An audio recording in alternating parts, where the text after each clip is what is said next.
The metallic taste of blood, sharp and coppery, fills my mouth.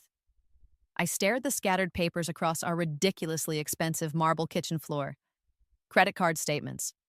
My platinum card, the one he swore was only for emergencies.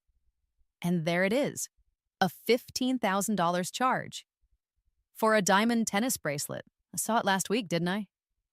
Sparkling on Sophia's wrist, his too young, too eager secretary at the company party. She'd flashed it around like a trophy. His trophy bought with my money. The betrayal, it's a physical thing, cutting deeper than the searing pain that's suddenly blooming in my chest, spreading like wildfire. His scent, that expensive cologne I bought him for our anniversary, it's clinging to his shirt, but it's all wrong. It's mixed with something else, something cheap and floral. Her perfume. The combination makes me want to gag. He stands there, Marcus, my husband of 5 years, loosening his tie, his face a mask of casual annoyance. As if my gasping for air, my hand clutching my chest, is just another one of my dramatic episodes. Emma, you're being dramatic, he says, his voice devoid of any real concern. His phone buzzes on the granite countertop, a text. From her, no doubt. He actually glances at it. The pain intensifies, a crushing weight. I can't breathe. I slide down the cool, unforgiving surface of the countertop, the polished granite offering no comfort. My vision starts to blur at the edges. 5 years, 5 years of marriage, 7 years together, all the dreams, the promises, the I love yous. All of it crashing down into this one unbearable moment. This is how it ends.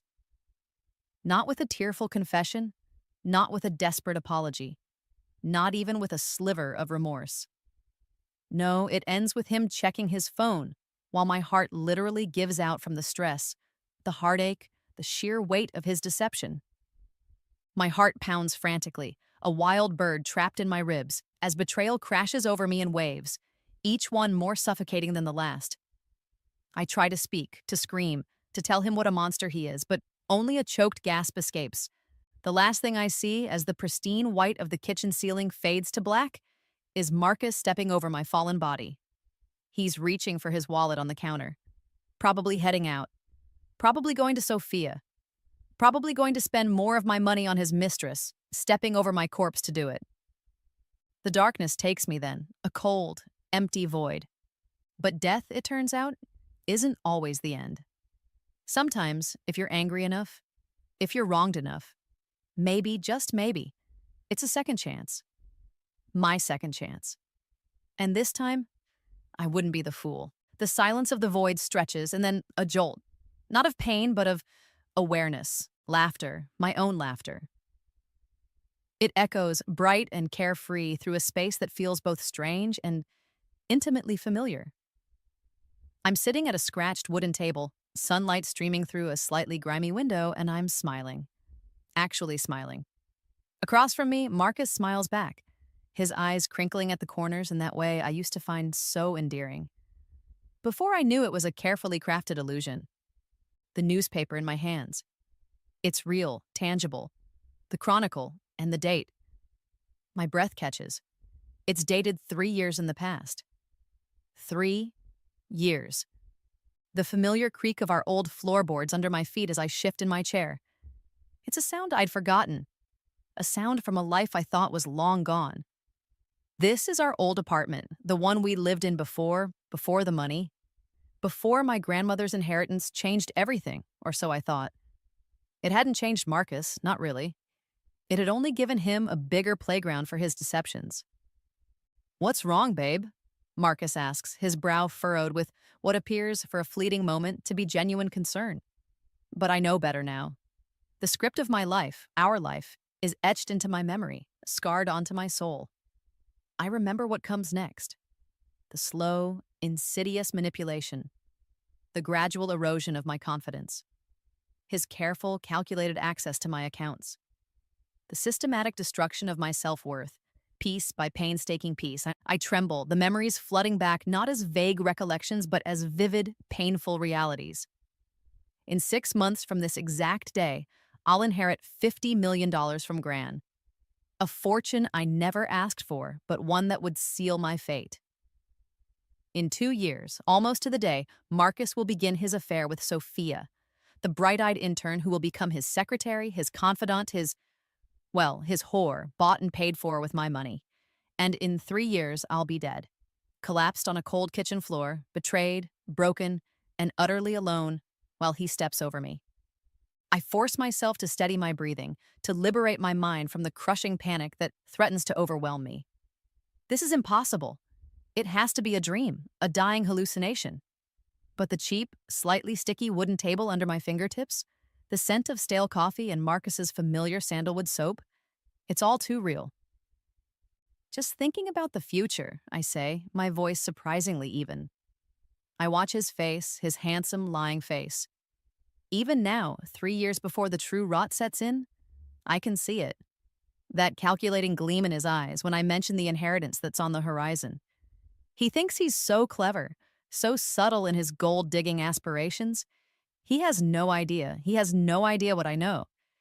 He launches into a well-rehearsed speech about responsibility, about how we'll need to be careful, how he'll help me manage it all. His concern is so touching, so false. While he's distracted, outlining his plans for my money, I casually slip my current, modest limit credit cards from my purse, which is hanging on the back of my chair, and slide them into the pocket of my jeans. A small act of defiance, a tiny reclaiming of what's mine. It's not much, but it's a start. This time will be different. It has to be. Because this time, I'm not the naive, trusting girl who believed in fairy tale love and happily ever afters. I'm a woman who's lived through his ultimate betrayal. A woman who has died for it. And I'll be damned if I let him do it to me again. A cold clarity settles over me. I have a timeline. I have the knowledge. I have the advantage. I have exactly 2 years, 7 months, and 12 days before he destroys me again. Unless, of course, I destroy him first. A grim smile touches my lips. Game on, Marcus. Game on.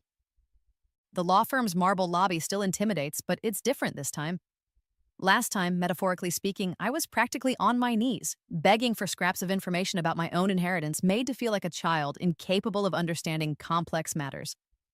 This time, I walk in, head held high. My best suit, a charcoal gray that means business, feels like armor. Grand's diamond earrings, the ones she left me specifically, catch the light as I move, each facet reflecting my newfound purpose. The satisfying click of my heels against the polished marble floor echoes my determination. Each step is a statement. Miss Chen, Mr. Henderson, my grandmother's old-school, very proper lawyer, greets me, his eyebrows shooting up in surprise. I wasn't expecting to see you for at least another 6 months. According to your grandmother's will, the estate isn't due to settle until then. Plans change, Mr. Henderson.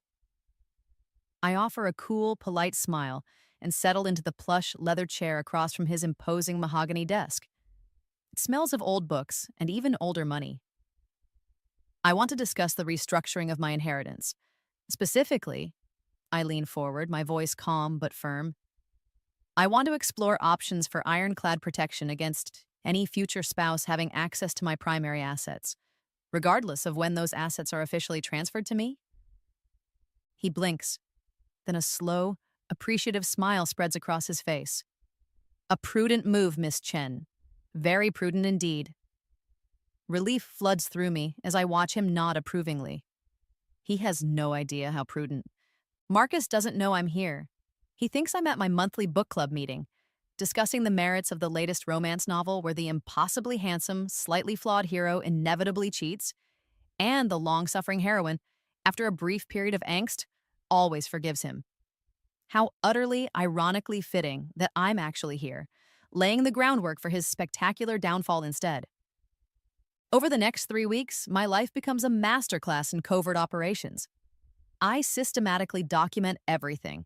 I download discrete recording apps onto my phone, capturing his increasingly frequent business calls that sound suspiciously like flirtatious banter. I learned to be a photographer of mundane treachery. Every dinner bill from a restaurant I wasn't invited to, every receipt for gifts I never received, every credit card statement that shows a pattern of expenditure completely out of sync with our supposed shared financial goals. When Marcus uses my soon-to-be maxed-out credit card, the one he's supposed to use for groceries and emergencies, For work dinners that I know, with chilling certainty, are auditions for future mistresses. Women he hasn't even properly met yet but is already wooing on my dime, I just smile sweetly and say nothing. I'm the supportive, unsuspecting future heiress. The quiet power move of the century, for me at least, is opening several new bank accounts in my maiden name, Emma Morrison, only. I start siphoning small, almost unnoticeable amounts from our joint savings. Funds Marcus barely acknowledges because he's so focused on the big $50 million prize. He won't notice these trickles until his own financial well runs completely dry. The private investigator I hire, Sarah Martinez, is worth every single penny of her exorbitant but, as it turns out, entirely justified fees. She comes highly recommended, a specialist in complex divorce cases, particularly those involving financial fraud and hidden assets. She's sharp, impeccably discreet, and radiates a no-nonsense energy that tells me she has zero tolerance for cheating husbands and manipulative men. She's perfect. Your instincts are spot on, Emma, she tells me during our second clandestine meeting, this time in a bustling, anonymous coffee shop far from our neighborhood. She slides a slim folder of glossy photographs across the chipped Formica table. The bitter taste of the burnt black coffee I'm sipping matches the bitter, burning satisfaction of being proven right. He's already making moves. So much earlier than I remembered from my past or future. 3 different online dating profiles we've found so far, all very recently activated, all subtly mentioning he's about to come into significant money or is expecting a major financial windfall. The photos are a study in casual betrayal. Marcus at upscale bars I know we can't currently afford. His arm around a blonde here, laughing intimately with a brunette there. Restaurants I've only dreamed of, meals he's clearly enjoying with these women, while I'm at home eating pasta and budgeting for our future. He's spending our grocery money, our bill money, on these potential side pieces, practicing for the day he'll be squandering my inheritance on Sophia. There's more, Sarah continues, her voice low and even. He's had at least 2 meetings with a high-profile financial advisor. We have a source inside the firm. The topic of discussion? Investment strategies for significant upcoming liquid assets. He's getting his ducks in a row to manage your money. Rage, hot and familiar, ignites in my chest, but I channel it, cool it into icy calculation. This isn't just about stopping him, it's about dismantling him. I authorize Sarah to conduct a complete deep dive asset search on Marcus. What she uncovers makes my blood freeze, despite the anger still simmering. He has debts. Significant debts I never knew existed. Gambling markers from online poker sites. Credit cards in his name only. Maxed out on luxury purchases he's kept hidden from me. Expensive electronics, designer clothes, things we couldn't possibly afford on his meager sales commission. And the kicker? A secret apartment lease downtown, a small, seedy studio, but leased nonetheless. For what purpose? A bolt hole? A place for trysts he was planning even before the money came? But the most shocking discovery, the one that makes me realize the stakes are even higher, that this isn't just about a cheating husband, but potentially something far more sinister is yet to come. The background check, the really deep one that Sarah specializes in, reveals a pattern.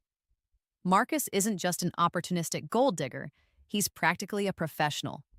2 previous long-term relationships, both with women of considerable, though not astronomical, wealth.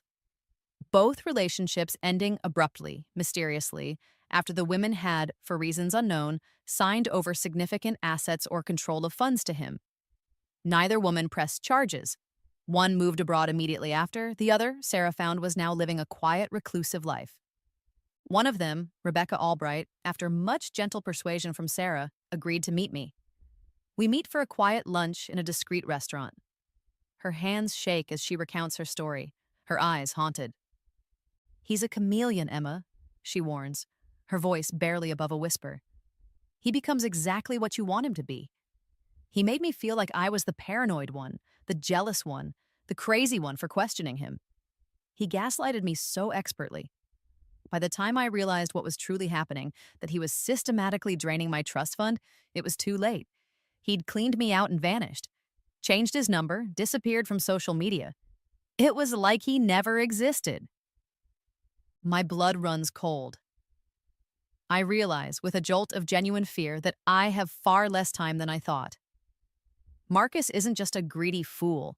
He's a predator, more calculating and more dangerous than I ever imagined. The ticking clock in my head just sped up. The inheritance ceremony, the official reading of Grant's will, feels like a meticulously rehearsed stage play this time around. I know all the lines, all the cues. I know exactly what's coming. The feigned look of stunned surprise on Marcus's handsome face, the carefully calculated displays of affection, the way he'll squeeze my hand just so and whisper sweet nothings about our future, while I practically see the dollar signs cha-chinging behind his eyes. The musty smell of old money, aged leather from the antique chairs, and Mr. Henderson's faint pipe tobacco fills the stuffy solicitor's office, a sensory anchor to a past I'm desperately trying to rewrite. And to my beloved granddaughter, Emma, I bequeath the entirety of my residual estate, currently valued at $50 million, Mr. Henderson announces, his voice resonating with the gravity of the sum, just as he did before. But this time, I'm not staring blankly, overwhelmed. I'm watching Marcus, every flicker of his eyelashes, every subtle shift in his posture. There it is. That brief, almost imperceptible flash of pure, unadulterated triumph in his eyes, so quickly masked by a look of tender concern for my overwhelming new responsibility. He's good. I'll give him that. He's very, very good. Baby, this is incredible, Marcus breathes, pulling me into a tight embrace. His hug feels different now, not protective, not comforting. It feels predatory, possessive, like a python coiling around its unsuspecting prey. We need to be smart about this, Emma, really smart. This is a huge responsibility. Let me help you manage everything. You know I'm good with numbers. I melt into his arms, performing the role of the grateful, dazed, utterly overwhelmed heiress to absolute perfection. He needs to believe I'm still that naive girl. Oh, Marcus, I sigh, my voice trembling with perfectly feigned vulnerability. I even managed to squeeze out a few convincing tears. I don't know the first thing about managing this much money. I'm so scared I'll mess it all up. Maybe you should handle the big financial decisions. You're so much better at this stuff than I am. The hook is set, and he swallows it, line and sinker. Over the next month, I play the part of the clueless, overwhelmed inheritor with Oscar-worthy dedication. I pepper Marcus with questions about complex investment portfolios I pretend not to understand. I defer to his often flawed financial knowledge. I even, with a show of great reluctance and after much persuasion from him, suggest adding his name to a couple of newly opened, very visible, but strategically low-balance accounts for emergency access just in case. He beams, assuring me it's the sensible thing to do. Every document he eagerly signs, however, thanks to Mr. Henderson's brilliant legal maneuvering and some very creatively worded clauses, actually gives me more control, not less. He's signing away his access, not gaining it. But the jargon is so dense, so convoluted, he doesn't even realize it. He just sees his name on accounts linked to my fortune. The scratch of expensive pens on crisp legal documents becomes the soundtrack to his impending doom. I create a series of fake financial statements, beautifully printed, showing the bulk of my inheritance sitting in easily accessible, high-yield savings and checking accounts. Accounts he now believes he has some measure of control over. In reality, almost all of Grant's $50 million is locked tighter than Fort Knox in a series of complex, multi-layered trusts that Marcus, or any future spouse, couldn't touch with a 10-foot pole backed by a court order. These trusts are managed by a discreet team of fiercely loyal financial advisors who've been briefed by Mr. Henderson and already view Marcus as a particularly avaricious fortune hunter. Meanwhile, my evidence file grows fatter by the day. Every business dinner he charges to our new joint credit card, the one with my money funding it, of course, while simultaneously texting other women he's grooming. Every ridiculously expensive investment piece he buys for himself. A new Rolex, a first-edition book collection he'll never read. Every elaborate lie he spins about working late when my PI's photos clearly show him touring high-end downtown apartments. Love nests for his future affairs. You deserve to treat yourself, darling, I coo when he proudly shows off a new $5,000 watch, a limited edition he got a great deal on. Use the platinum card. What's mine is yours, right? Satisfaction, cold and sharp, courses through me as he takes the bait so eagerly, his eyes shining with greed. The credit card statements, now delivered daily by email at my request, become my favorite reading material. Marcus grows bolder, more reckless with each passing week. Designer suits, the latest electronics, even a hefty down payment on a vintage sports car he couldn't resist. All charged to my account while he continues to whisper sweet lies about budgeting, fiscal responsibility, and securing our future. 3 months into my new life as an heiress, he mentions Sophia for the first time. It's almost casual, a throwaway comment over a dinner I can barely stomach. There's this new secretary at work in my department, he says, swirling his wine. An expensive vintage he's developed a taste for, again, on my tab. Sophia, really sharp, incredibly professional, amazing organizational skills. Honestly, Emma, I think she could be a real asset in helping us manage some of our more complex financial paperwork, the estate stuff. The timeline. It's happening, right on schedule.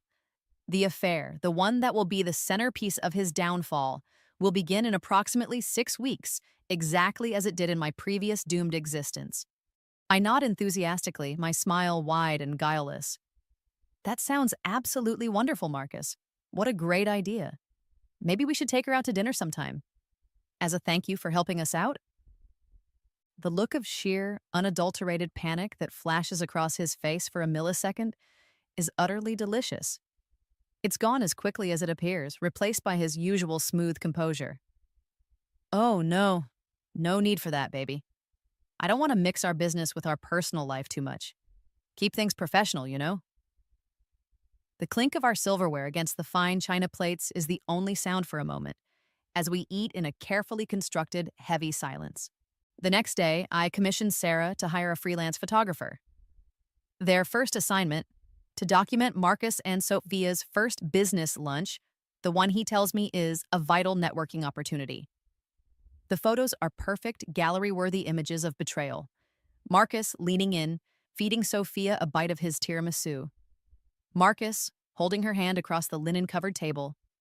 Marcus gazing at her with that same look of dopey adoration he used to reserve for me, back when he thought I was just a sweet, naive girl with a modest income. But this time, I'm not the heartbroken, unsuspecting wife stumbling upon the evidence of an affair.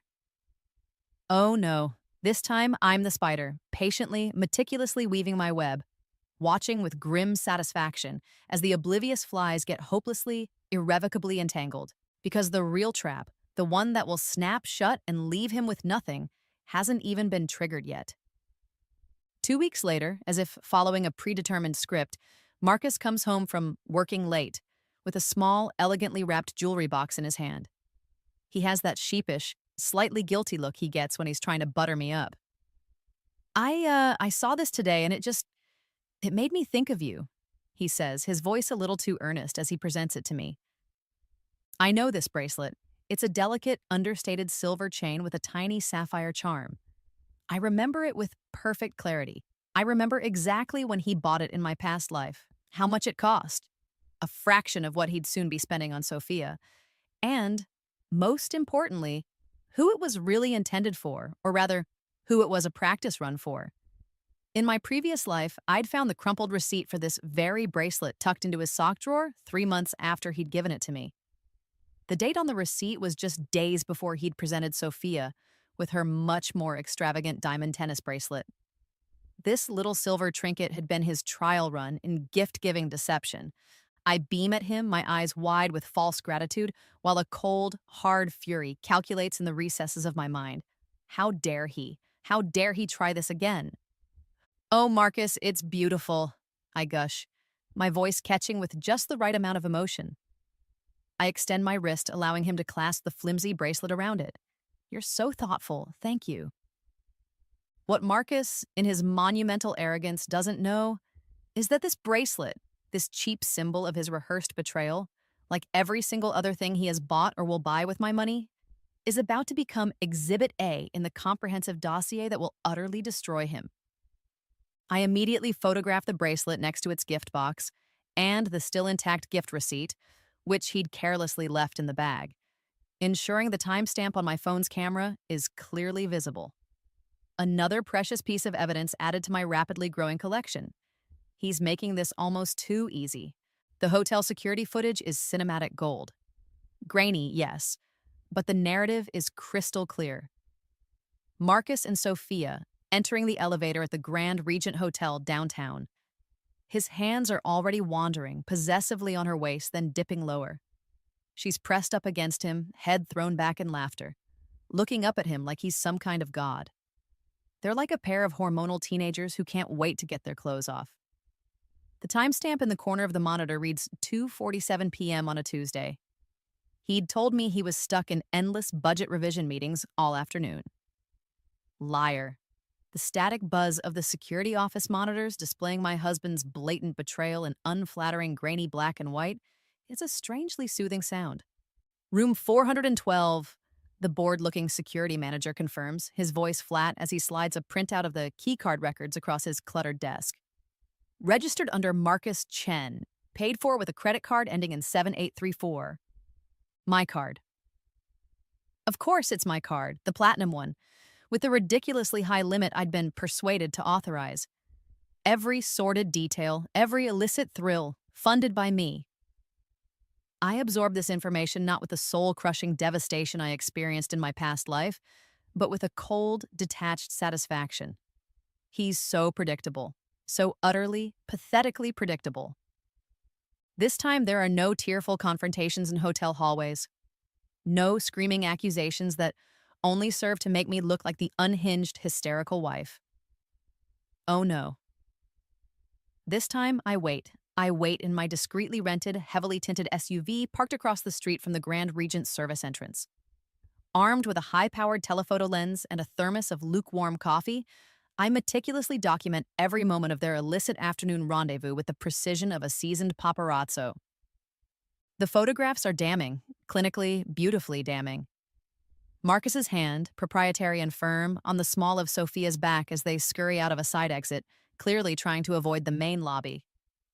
The telltale champagne delivery to room 412 Dom Perignon, naturally, the $300 a bottle stuff, charged to my platinum card.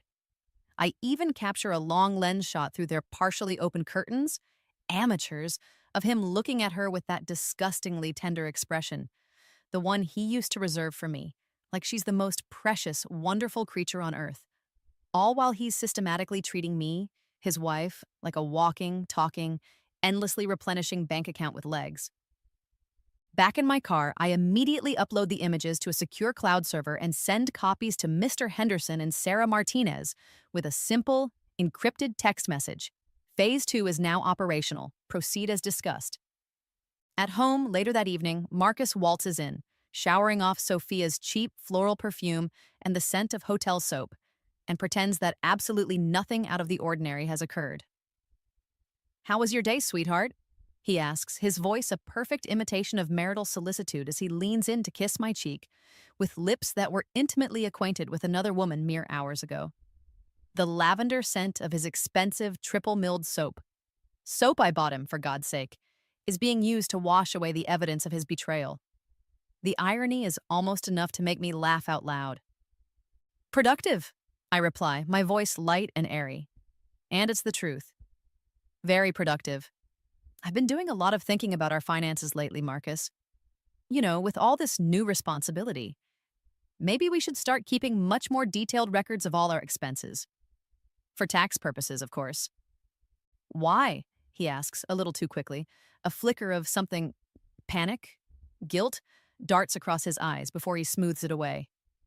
Are you worried about something, Emma?" "Not worried, darling," I reassure him, patting his arm. "Just curious. And that new financial advisor you recommended, Mr. Abernathy? He specifically suggested we track every single expenditure much more carefully. Something about maximizing deductions for the upcoming tax year."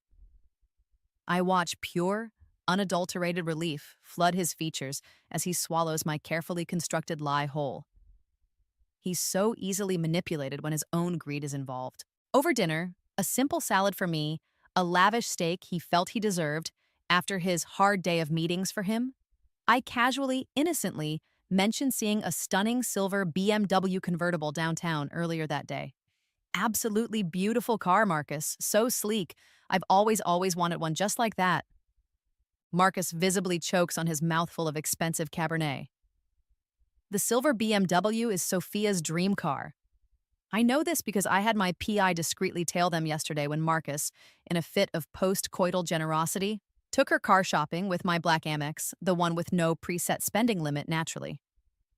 A BMW? He stammers, his face paling slightly. They're incredibly expensive, Emma. Way out of our league, even now. Oh, don't be silly, darling. I remind him sweetly, my eyes wide with feigned innocence.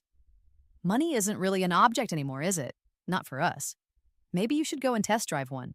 You know, just for fun. Use the black card, the one Mr. Abernathy said we should use for significant asset acquisition exploration. What's the harm in looking? The timeline in my head is ticking along perfectly. I know exactly what he'll do with that little suggestion. He won't be able to resist the temptation to play the big shot, the generous sugar daddy. 3 days later, my credit card statement pings on my phone. A charge for $89,472.33 from Luxury Motors, Inc. Marcus comes home that evening whistling and tells me he's bought himself a modest, reliable, slightly used sedan for practical everyday commuting. He even shows me a blurry photo on his phone of a boring beige car. But Sarah's photographer was, once again, in the right place at the right time. The photos are exquisite. Marcus, beaming like a lottery winner, presenting the keys to a gleaming, brand-new silver BMW convertible to a squealing, ecstatic Sophia in the parking lot of the Grand Regent. The kiss they share is long, passionate, and utterly nauseating. The sharp crack of the high-resolution printed photos as I add the dealership receipt and the PI's report to my burgeoning evidence file is a symphony to my ears. You're so incredibly generous, Marcus. Sophia's voice, captured with perfect clarity by the PI's strategically placed directional microphone, purrs from the audio recording. I can't believe you actually bought me a car, my dream car.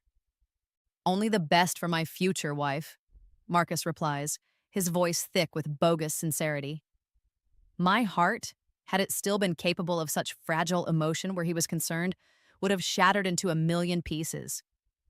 Instead, I feel only the cold, hard satisfaction of being proven utterly, devastatingly right. I smile grimly as I meticulously transcribe every single incriminating word, adding it to the narrative of his self-destruction. The affair, now that it's been consummated and christened with an expensive German sports car, accelerates at a breakneck pace, precisely as it did before. Designer handbags for Sophia, extravagant jewelry, secret weekend getaways to luxury spa resorts, champagne-fueled shopping sprees on Rodeo Drive, all funded by my grandmother's legacy, all meticulously documented by me, all while Marcus spins increasingly elaborate, almost comical lies about crucial out-of-town work conferences, urgent family obligations requiring his immediate presence. His family lives 3 states away and rarely speaks to him. And late-night brainstorming sessions with his team. But this time, I'm not the clueless, heartbroken victim, unknowingly funding my own betrayal, my own humiliation. This time, I'm the hunter, coolly and calmly, gathering the evidence for his complete and utter annihilation. The final, irrefutable piece of the puzzle, the one that will seal his fate, comes when Sarah uncovers the apartment lease. The luxurious downtown penthouse apartment, the one with the panoramic city views he'd always coveted. Marcus had signed the lease 2 weeks ago, in both their names, Marcus Chen and Sophia Reynolds, using a direct transfer from one of my new, supposedly joint bank accounts for the hefty security deposit and the first full year's rent up front. A staggering $180,000 for their glamorous, adulterous love nest. All while he had the audacity to complain to me about my excessive spending on organic groceries and the unnecessary expense of my weekly yoga class. That night, while Marcus is enjoying a romantic surprise getaway with Sophia at a 5-star resort in Napa, a trip he told me was a mandatory team-building corporate retreat, I have the locks on our marital home changed, all of them. Deadbolts, security system codes, garage door openers, everything. All utilities are swiftly and efficiently transferred solely into my maiden name. He's in for a rather rude awakening upon his return. Later that same evening, I sit in Mr. Henderson's dimly lit, book-lined office, a tumbler of expensive single malt scotch in my hand, reviewing the ironclad prenuptial agreement Marcus had so eagerly, so arrogantly insisted I sign. The one he claimed was just a formality, baby, to protect what little I have in case, things don't work out. The irony is so thick I could bottle it. He's comprehensively violated every single relevant clause, Mr. Henderson observes, his voice a low rumble of satisfaction as he flips through the color-coded evidence folders Sarah and I have so painstakingly compiled. Adultery, check. Financial fraud and misappropriation of spousal assets. Check and double check. Gross misrepresentation of personal assets and liabilities prior to contract, check. Emma, this isn't just irrefutable grounds for an immediate, no-contest divorce in your favor. Frankly, this is grounds for multiple criminal charges. I steel myself for what comes next, for the decision I've been wrestling with for months. I don't want him arrested, Mr. Henderson, I say carefully, my voice devoid of emotion. Not yet, anyway. I want him utterly, comprehensively, and very publicly destroyed. The timeline is rapidly converging. Tomorrow, Marcus will attempt to come home. Tomorrow, his carefully constructed world of lies and luxury, built entirely on my money and my misplaced trust, will come crashing down around his ears, and I will be there to watch every moment of it. The sound of Marcus's key scraping uselessly against the newly installed high-security lock of our front door is music to my ears. I watch from the sheer curtains of the living room window as he stands on our porch, his initial confident swagger quickly dissolving into frustrated confusion. He jiggles the handle. He tries the key again, with more force this time. Then, the inevitable fumbling for his phone, his face a mask of bewildered panic as he stabs at the screen to call me. The satisfying, heavy click of the expensive, newly installed deadbolts, locks that no longer recognize his touch, his key, his very presence, is a profound comfort. Emma? His voice, tinny and strained, crackles through the intercom speaker by the door. Emma, pick up! What the hell is wrong with the door? My key isn't working. Did you change the locks or something? I take my time. I savor the moment. Each step I take from the living room, across the polished hardwood floor towards the front entrance, is deliberate, measured, powerful. When I finally swing the heavy oak door open, I don't step aside to let him in. I stand firm, blocking his entry. Your key doesn't work, Marcus, I inform him, my voice remarkably calm, almost conversational. Because this isn't your house anymore. Just like your impressive collection of platinum and black credit cards don't work because, well, they're not your accounts anymore either. I watch with a deep, almost visceral satisfaction as the full weight of my words, the chilling implication behind them, crashes over his handsome, arrogant face like a rogue wave of icy water. His jaw slackens, his eyes widen in dawning horror. What are you talking about? He stammers, his voice suddenly an octave higher. Emma, you're scaring me. This isn't funny. What the hell is going on? I hold out a thick, official-looking manila envelope. He stares at it as if it's a venomous snake.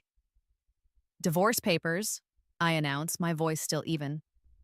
A restraining order, effective immediately, and, just for your reading pleasure, a meticulously itemized bill for every single penny you have systematically stolen from me over the past 6 months of our loving marriage. His hands, I notice with grim pleasure, are shaking as he takes the envelope. The bill alone, printed on high-quality bond paper, is 47 pages long. Every lavish dinner with Sophia, every designer gift, every illicit hotel stay, every lie, every deception, every stolen moment. The BMW, the penthouse apartment, the ridiculously expensive jewelry, all documented with crystal-clear photographs, original receipts, and precise timestamps. The rustle of those legal documents in the crisp autumn wind, whipping around our porch, feels like the sound of his carefully constructed illusions being torn to shreds. This is insane, he finally sputters, his face draining of all color. You can't do this. Oh, but I can, Marcus, I assure him, taking a deliberate step onto the porch, subtly forcing him backward, off my property. And I already have. As of 9 a.m. this morning, all your known personal assets have been frozen by court order, pending a full investigation into multiple counts of financial fraud. That shiny new BMW you were so proud of? It's likely being repossessed as we speak. Your little love nest downtown? The eviction notice was served an hour ago. Your impressive wallet full of credit cards? Canceled. Every single one. I let the silence stretch, allowing the full magnitude of his sudden, catastrophic downfall to sink in. He looks like a man who's just been told the world is ending, and he's the only one who didn't get the memo. But, but I love you, Emma, he stammers, his eyes darting around wildly, a desperate, cornered animal. He actually reaches for me, for my hand, with the same hands that have so recently, so intimately touched another woman. We can work through this. I know I made some mistakes, I admit that, but mistakes? I cut him off, and this time my laugh isn't light or airy. It's sharp, brittle, cold enough to cut glass. A mistake, Marcus, is forgetting to pick up milk from the grocery store. A mistake is accidentally shrinking a cashmere sweater in the wash. What you did?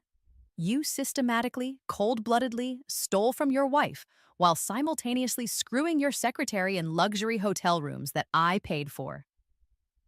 That's not a mistake, darling. That's a declaration of war. His face goes white, then a mottled, unhealthy shade of red. How did you know about Sophia? I finish for him, my voice dripping with contempt. Oh, please, Marcus. You're really not as clever or as discreet as you clearly believe yourself to be. I relish watching his blustering arrogance begin to visibly crumble, replaced by a raw, desperate panic. I pull out my phone, the sleek new model I bought myself last week, and casually scroll through the photo gallery. I turn the screen towards him. Crisp, clear images. Marcus and Sophia, mouths locked in a passionate kiss in the lobby of the Grand Regent. Marcus beaming, presenting Sophia with the keys to her new BMW. Marcus and Sophia, arms around each other, signing the lease documents for their penthouse love nest, his pen, my expensive Mont Blanc pen, clearly visible in his hand. My private investigator, Sarah, she's exceptionally thorough, I continue, my tone conversational, as if discussing the weather. Did you know, Marcus, that Sophia actually believes you're already divorced? That you've been feeding her some sob story about an amicable split and a generous ex-wife? She has absolutely no idea she's been sleeping with a married man, a con artist who's been stealing his current wife's inheritance to impress her with a lifestyle he can't legitimately afford. The timeline is ticking, right on cue. Speaking of Sophia, I add, glancing at my watch, she should be receiving some rather interesting documents from Mr. Henderson's office right about now, via courier. Very official. As if summoned by my words, Marcus's phone, still clutched in his trembling hand, begins to ring. The ringtone is an annoyingly cheerful, upbeat pop song, My Girl, the same ridiculously sentimental song he used to play for me constantly in the early days of our relationship. Now it's clearly Sophia, calling him, probably hysterical, probably confused as to why her brand new BMW has just been unceremoniously towed from her office parking garage and why building security is currently escorting her, rather forcefully, from an apartment she genuinely believed Marcus owned and was lovingly providing for her. I wouldn't answer that if I were you, I advise, my voice laced with mock sympathy. You'll need to conserve all your energy for the rather more challenging conversation you're about to have with your boss. The CEO, Mr. Albright? Rebecca Albright's father, as it happens. Small world, isn't it? My boss? He whispers, his eyes wide with a new dawning terror. Indeed. About the rather detailed sexual harassment and hostile work environment lawsuit, Sophia will undoubtedly be filing with HR, probably by lunchtime, once she fully realizes you've been systematically stealing company-linked funds. My funds, facilitated through accounts linked to your employment benefits, and lying to her about pretty much everything. Turns out, Marcus, women really, really don't like being deceived, manipulated, and made fools of. Who knew, right? The distant, faint sound of sirens wails in the chilly afternoon air, whether it's police cars, an ambulance, or perhaps even the tow truck coming for any assets he might have foolishly left parked on the street. I can't quite tell, but it seems undeniably fitting, a mournful soundtrack to his demise. Marcus, looking utterly defeated, sinks heavily onto the porch steps, the damning divorce papers and the itemized bill of his betrayals scattered around his expensive Italian leather shoes like fallen autumn leaves. "Emma, please," he begs, his voice now a pathetic, broken whimper. "I'll pay everything back. Every cent. I swear. I'll end things with her, with Sophia today. Right now. We can start over. Please, Emma. I love you. I really do. Start over." I kneel beside him on the cold stone, close enough that he can smell my perfume, the exclusive, expensive French fragrance he used to adore, the one I'm wearing today as a final fragrant fuck you. "Darling Marcus," I murmur, my voice soft, almost tender. "This isn't the beginning of our problems. This is the absolute, unequivocal, and entirely self-inflicted end of yours." I stand, brushing imaginary dust from my new silk skirt with a theatrical gesture of dismissal. "Your lawyer will be in contact with Mr. Henderson's office shortly regarding the court-ordered debt repayment schedule. Let's see. I believe the current total, with preliminary interest and legal fees, comes to precisely $73,947.22, a tidy sum. Mr. Henderson has already calculated a very manageable payment plan for you. Based on your current legitimate income, it should only take you, approximately 15 years to complete, give or take." "I don't have that kind of money," he wails, his voice cracking with despair. "You know I don't." "Then I suggest you get creative, Marcus," I reply, my tone brisk. "Very creative. Maybe Sophia can help you out with a loan." "Oh, wait, that's right. She's probably in the process of blocking your number and changing her locks right about now." I turn, intending to walk back into my house, my sanctuary. Then, as if struck by a sudden afterthought, I pause at the doorway, a mini cliffhanger just for him. "Oh, and Marcus, one more thing," I say, my voice light, almost cheerful, without turning around to look at his pathetic, crumbling form. "That prenuptial agreement, the one you were so adamant we sign, the one that so diligently protects all your premarital assets in the unfortunate event of a divorce, I had my legal team review it again this morning. Very, very carefully. Turns out, darling, that multiple proven instances of egregious financial fraud and deliberate spousal deception effectively void all those lovely little protections for you, every single one, which means everything you currently own, your clapped-out old car, your meager savings account, even your much-prized collection of vintage sports memorabilia, can and will be legally seized and liquidated to begin repaying your substantial debts to me."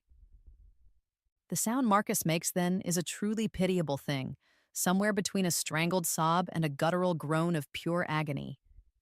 With a soft, final, utterly satisfying click, I walk into my house and close the door on his ruined life. Through the window, I allow myself a few moments to watch him. He sits on the porch for almost another hour, a broken man amidst the scattered ruins of his deceptions, making a series of increasingly frantic, clearly unsuccessful phone calls. His shoulders shake with what looks like a combination of impotent rage and abject despair. Probably both. The smooth, cool silk of my new designer dress against my skin is a delightful, tactile reminder of my hard-won freedom, my clean slate. My phone buzzes with a series of text updates from Sarah Martinez, efficient as always. Sophia has indeed formally filed a comprehensive harassment and fraud complaint with Marcus's company HR department. The BMW dealership has successfully and rather publicly repossessed both the silver convertible and Marcus's sad beige commuter car, which he'd also foolishly bought on credit he couldn't afford. The Grand Regent Hotel has permanently banned Marcus from their premises due to several large, unpaid bills charged to now-canceled credit cards. I bask in the warm glow of the systematic, methodical destruction of his carefully constructed, entirely fraudulent life. The best part of all of this? None of it required me to scream, to cry, to make a public scene, to look like the vengeful, scorned ex-wife.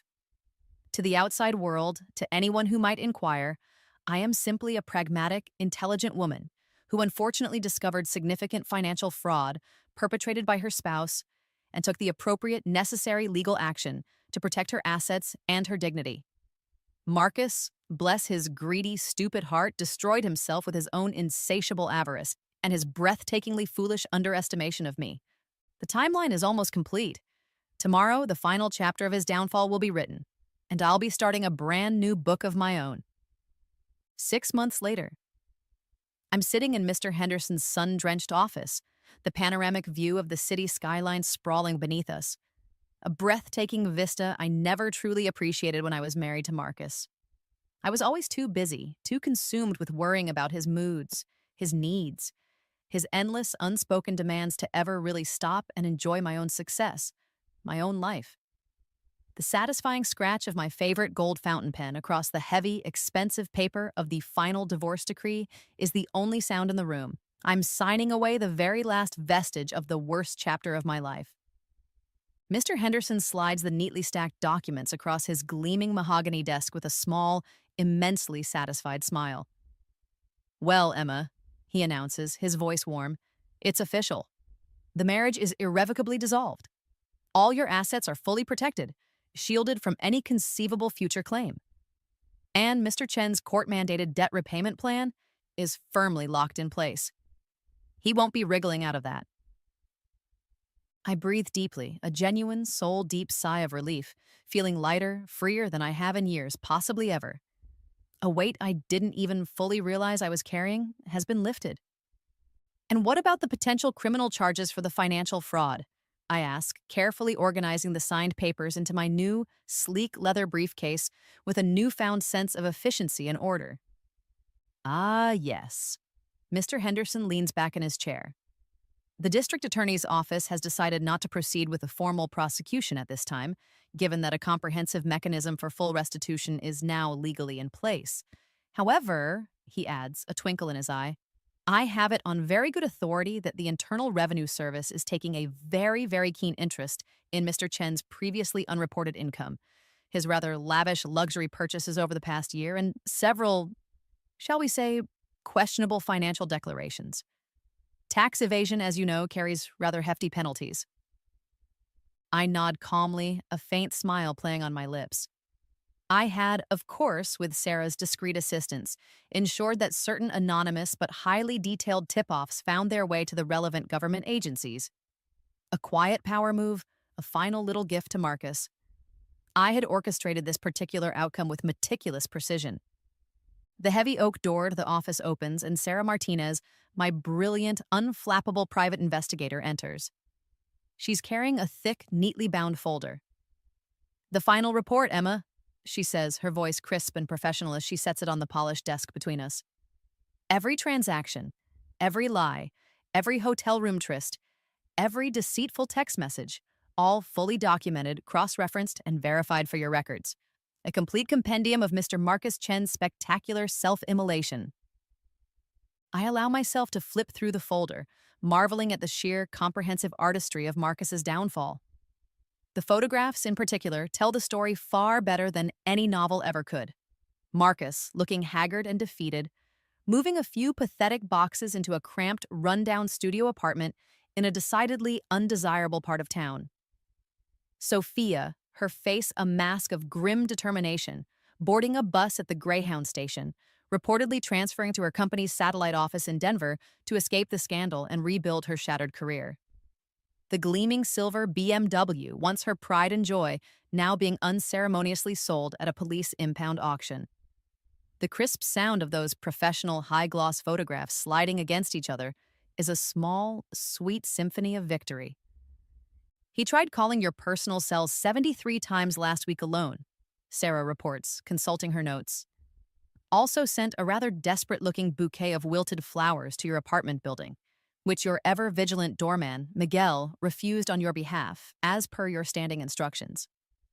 "Desperation really doesn't look good on him, does it?" I observe, closing the folder with a decisive snap.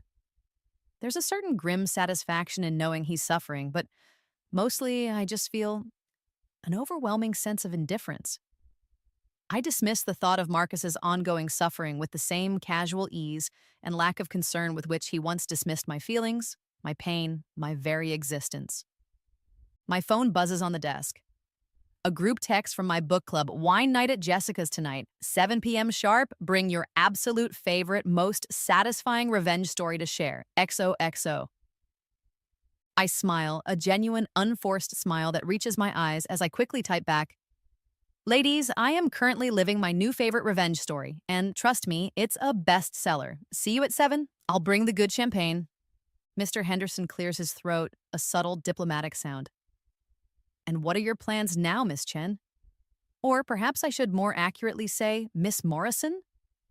I've legally, joyfully taken back my maiden name, along with my power, my independence, and my future. Travel, Mr. Henderson, I say immediately, without a moment's hesitation. Extensive travel. I want to see Italy, every inch of it. I want to learn to paint, badly, but with passion. And maybe, just maybe, I'll finally buy that charming little vineyard in Napa Valley I've always dreamed about owning. Life, I've learned the hard way, is finite and precious. I've wasted more than enough of my allotted time on unworthy men and undeserved heartaches. As I leave the hushed, rarefied atmosphere of the law office, my phone rings. The caller ID, surprisingly, shows Marcus. For a fleeting, treacherous split second, my heart gives a familiar little flutter of old conditioning, a Pavlovian response to his summons. Then, just as quickly, I remember.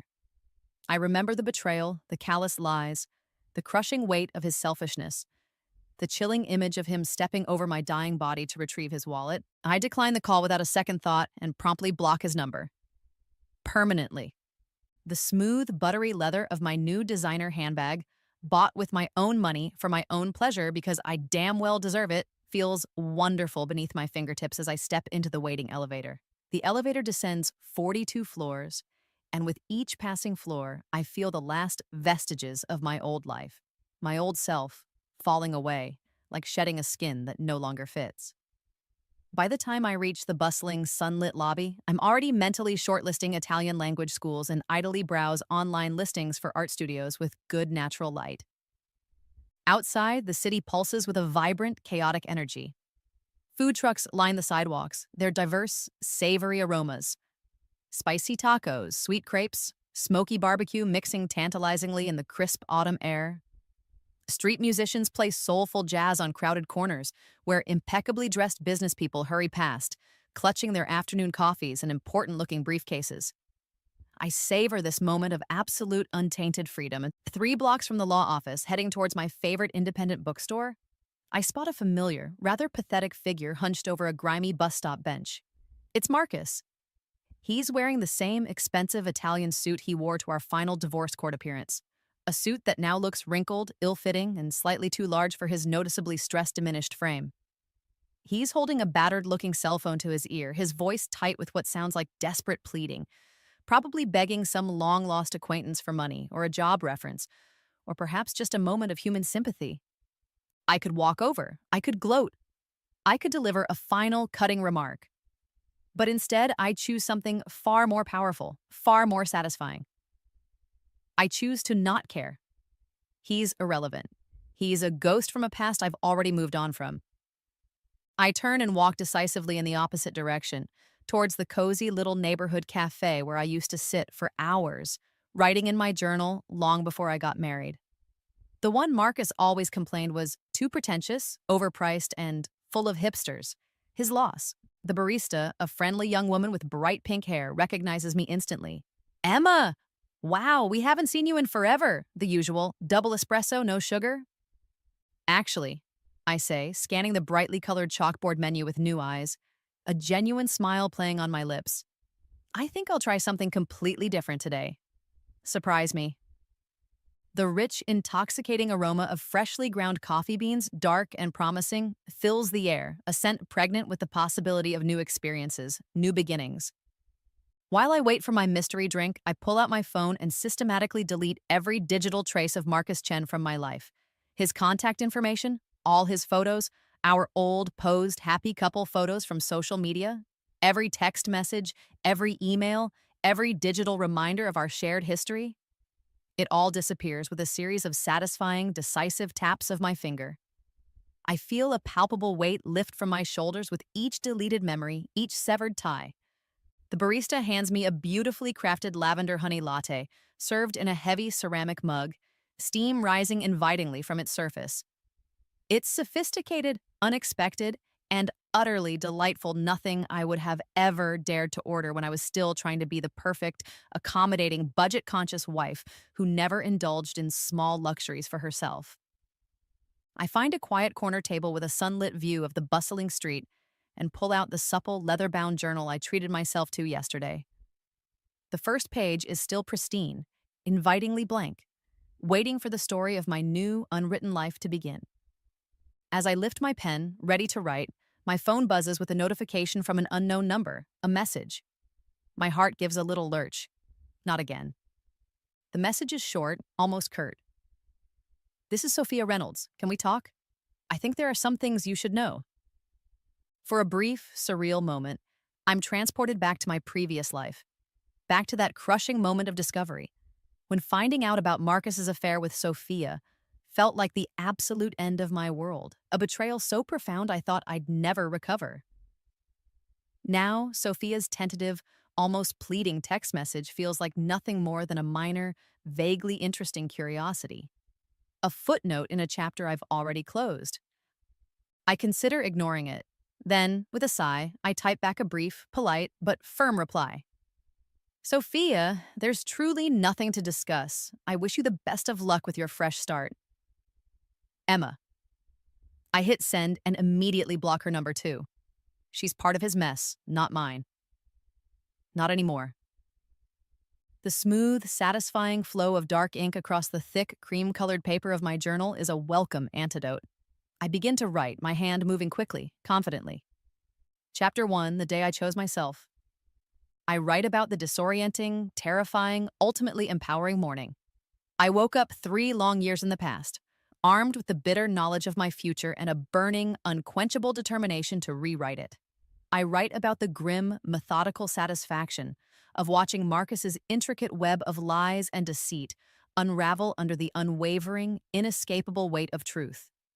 I write about the profound, life-altering realization that the best, most satisfying revenge isn't fiery destruction or public humiliation. It's a cool, calm, unshakable indifference. But mostly, I write about discovering the simple, fundamental truth that genuine happiness isn't something someone else gives you or something you find. It's something you actively, consciously choose for yourself every single day. Outside the cafe window, life, in all its messy, vibrant, unpredictable glory, continues its chaotic, beautiful dance. Couples argue passionately on street corners, then kiss and make up just as quickly. Ambitious young professionals stride purposefully towards important business deals. Dreams are born, and dreams inevitably end. I smile as I realize with a deep sense of peace that none of that everyday drama, none of that turmoil touches me anymore, not unless I choose to let it.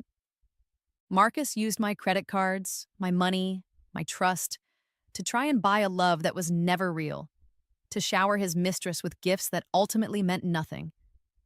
In return, I used his devastating betrayal, his calculated cruelty, to buy myself something far more valuable, something utterly priceless: my freedom, my future, myself. I signed my first journal entry not as Emma Chen, the betrayed wife, but as Emma Morrison, the woman reborn, reclaiming my identity, my power, my narrative, completely and irrevocably. The late afternoon sun streams through the cafe windows, casting long shadows across the floor, its warm golden light bathing my face as I begin to idly sketch out plans for my upcoming Italian adventure. Tomorrow, first thing, I'll book the plane tickets. Next week, I'll start seriously house hunting in the sun-drenched hills of Napa Valley. Next month, I'll be someone entirely new, someone refreshed and renewed, someone who has never been betrayed by Marcus Chen because she has finally, unequivocally, learned to trust herself first. The future, once a terrifying, uncertain landscape, now stretches ahead of me, bright with infinite, exhilarating possibility. As I pack up my journal and my new favorite pen, preparing to leave the comforting embrace of the cafe, I catch a fleeting glimpse of myself in the antique, slightly foxed mirror hanging by the door. The woman looking back at me is radiant, confident, whole. She's someone Marcus Chen never deserved, never truly saw, and certainly never, ever appreciated. And she's finally, beautifully free.